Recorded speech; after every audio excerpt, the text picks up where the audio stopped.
Today I have actually some good news, and that is I'm going to show you how to recover an external solid-state drive that maybe you can't mount any longer. And this happened to me, and it was devastating. I lost years of video, and I could not access the data. I could not make it work. And so I tried all different things. I'm going to go through exactly what I did in order to get my data back.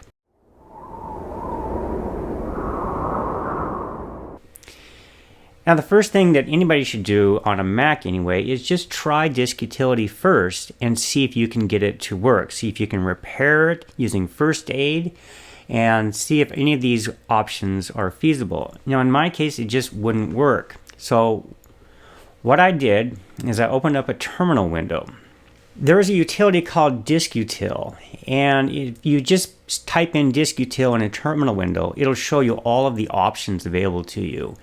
And here are some of them. List will show you every drive connected, and then you have different options. Here you can verify a volume, repair a volume, verify disk, whatnot.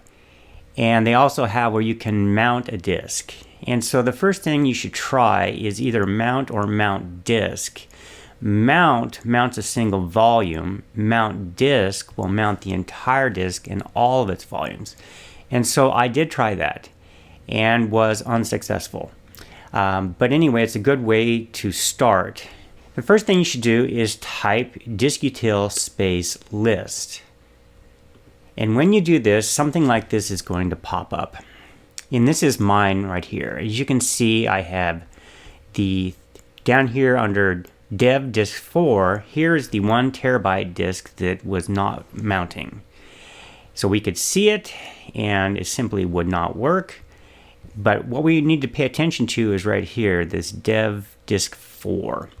So if you're going to use the mount command, you're going to use diskutil space mount disk, and then you type in this dev disk 4 exactly as written right there, and try that. As you can see, here's how I tried it. And it failed to mount, and then I tried it again, and it failed to mount. Basically, it just times out. And so you have to find out what's the problem. Why won't it mount? What may be happening is that you may have a process called Fsck, which is currently running.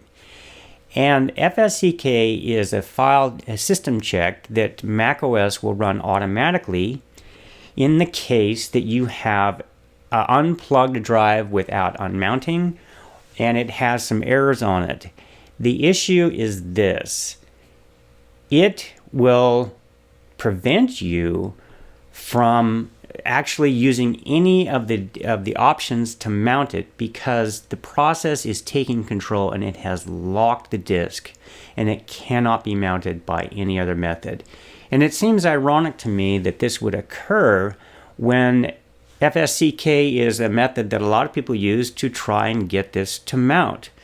But anyway, this is something going on in the background, so I'm going to show you how you can resolve this issue.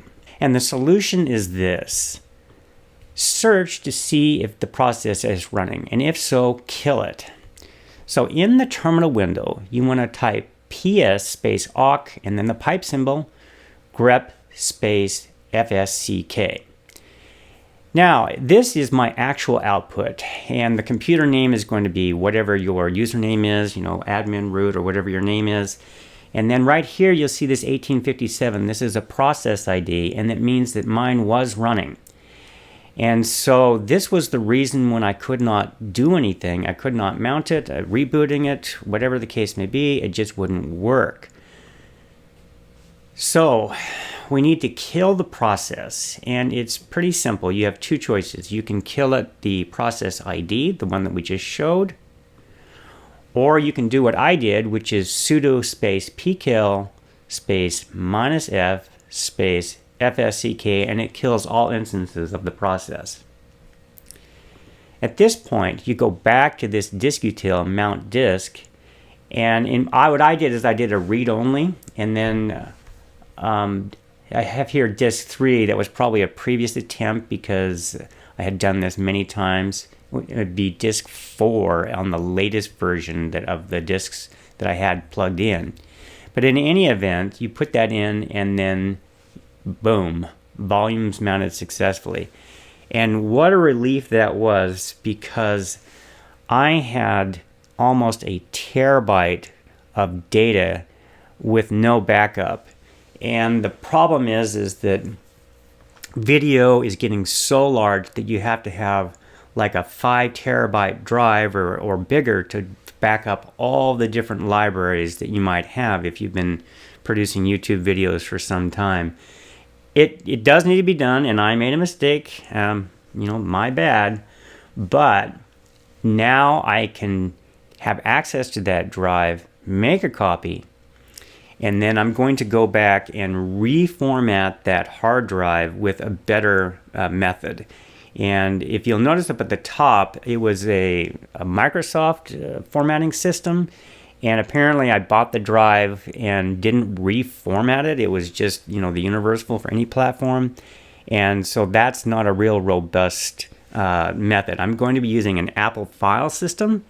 And then that's a lot better because it works particularly well with solid state drives. And I only need an Apple system because I'm going to be putting not a YouTube library. I'm going to be putting my iMovie library on there, and I'll be accessing it only with a Mac. All right, that's it for today. So leave me any comments if you have any questions below, and I'll see you next time.